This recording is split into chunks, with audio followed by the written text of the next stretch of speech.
Hello everyone, my name is Jansen Azarias, CEO of Higher Ground.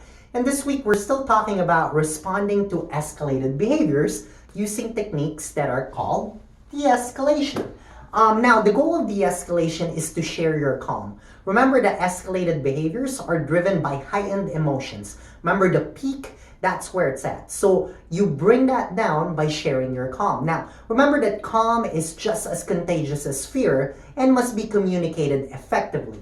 Now, majority of us think that a lot of communication is done by words, but only about 7 to 10% of communication is actually because of words. A lot of it is in the tone of voice. So learning to lower your voice and actually do a much quieter voice actually really helps in the escalation. Now, a huge part of communication, more than half of communication psychologically, is actually based on our physiology. That means our body language and facial expressions do more in communicating than our actual words. So that means learn to maintain a neutral face. Smiling or frowning is actually not a good idea, and try to relax your body. A rigid body communicates fear or heightened intensity rather than actual calm. So remember that you are modeling the behavior you want the child to emulate in order to de-escalate.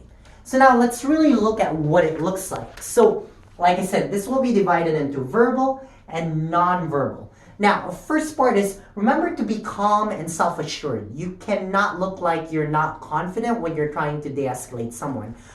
If you have signs of agitation, you have a clenched fist and you don't hold eye contact, that is probably going to escalate the expressions even more, the behaviors even more. Neutral facial expressions, as we said before, and allowing for space. You don't want to invade people's bubble, as people psychologically have a tendency to be protective and defensive when you are inside their bubble. Now, the last part is really about controlling your breathing. Now, when we are stressed, angry, or tense, our breathing becomes very shallow and rapid. And so when we take slower breaths, it not only helps us to remain calm, but remember that we are social creatures and we're actually bound to copy people and what they're doing. You ever done where, you watch someone scratch their cheek and you start scratching your cheek thinking there's something wrong there? It's the same thing with your breathing.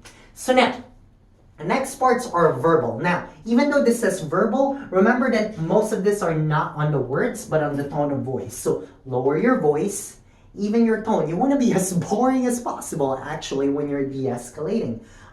There are distraction and diversions that you need to be able to utilize. When a child is aggressive, remember that they're responding to fight or flight instincts and not really about their logic or thinking. So sometimes distracting them, the younger they are, the more this works, like squirrel, point to something, it helps. And so the other thing is giving them choices. So being able to give kids choices and acknowledging their feelings is a very key part of being able to de-escalate.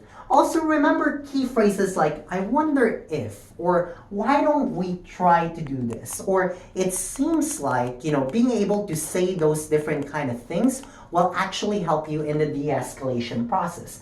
Now, affirmative phrasing is also really important.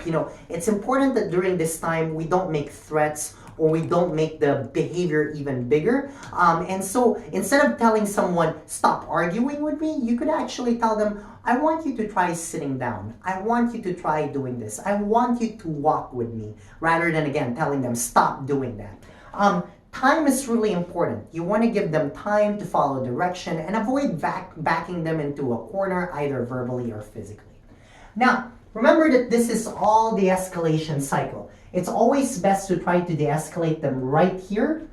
This is where de-escalation happens before they reach the peak. The peak is really a no-go zone. Now, to avoid the peak, you want to avoid threats. You want to avoid being defensive. You actually want to try to avoid humor unless you know the child. And you want to avoid sarcasm or humiliation.